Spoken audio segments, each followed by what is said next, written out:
Well, Alzheimer's is the 6th leading cause of death in the United States. And as we age, we know that there are ways we can prevent cognitive decline, starting with what we eat. Dietitian Allie Miller of Naturally Nourished is here to share some food as medicine tips. Some of my favorite tips because they're simple things that we can do every day to better ourselves, Allie. They sure are. Are there actually ways that we can help prevent Alzheimer's? Yes. So, it's always looking about the mechanism of what Alzheimer's is. And it's really plaque formation in the brain.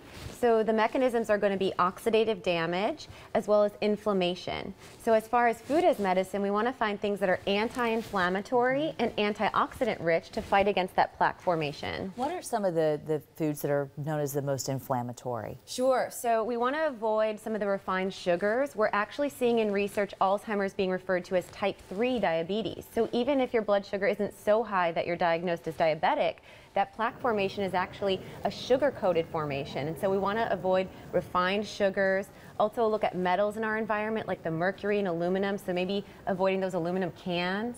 And then exercise, lack of movement can lead to Alzheimer's, so exercise is a really big recommendation. All right, let's talk about the foods we want to add because you've got some healthy choices, it looks like, right here on this plate. Yes, so one of the big concepts is that the brain is 70% or greater of fat as far as its makeup. So we really want healthy fats to prevent against Alzheimer's, keep the brain lubricated, and prevent that plaque formation.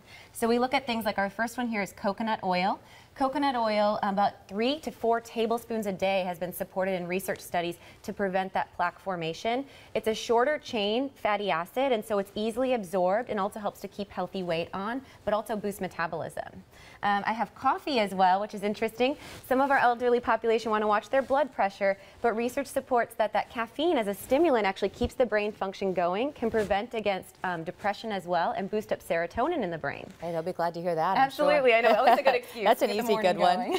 And then walnuts are really fun. Actually, what's interesting is some people say that they look like a brain. They kind of have a left and right hemisphere. Walnuts are rich in your omega-3s, which are very anti-inflammatory, cooling, and soothing. And my last one is raw cocoa or cacao. And the cacao is going to be 100% versus just a dark chocolate. And that's rich in antioxidants for brain function. And you have an idea to put all of those together so that you can just eat a snack and get it all. Yeah, I call it a raw walnut fudge, and that's our kind of finalized product. Very simple to do. I start by soaking walnuts, and that's so that we can activate the enzymes, and that helps to make them more digestible. So we just soak them for an hour or two. I'm just going to kind of pull out the soaked walnuts. Then I'm going to put in a ½ cup of melted coconut oil in here. I'm going to put in just a third cup of maple syrup, just a little bit of my grade B organic, just to get a little natural sweetener. I'm going to throw in a third cup of my cacao powder, that's that 100%, and a pinch of sea salt. And we're just going to mix that up. What's really fun is that the coconut oil is going to solidify in the freezer, and so it makes a nice fudgy texture. And so that's how you get the thickness of it. It's almost like a brownie, except it's super, super healthy. Absolutely. Instead of using grains, you're using that nut meal, which is really anti-inflammatory, high in your healthy fats, and really gets your brain functioning. All right, Allie, great information. Thank you for sharing this. We're going to put this recipe at myfoxhouston.com so you can go on over there and figure out good ways that you can help prevent Alzheimer's, which I think we all want to do. Absolutely. Thanks, Allie.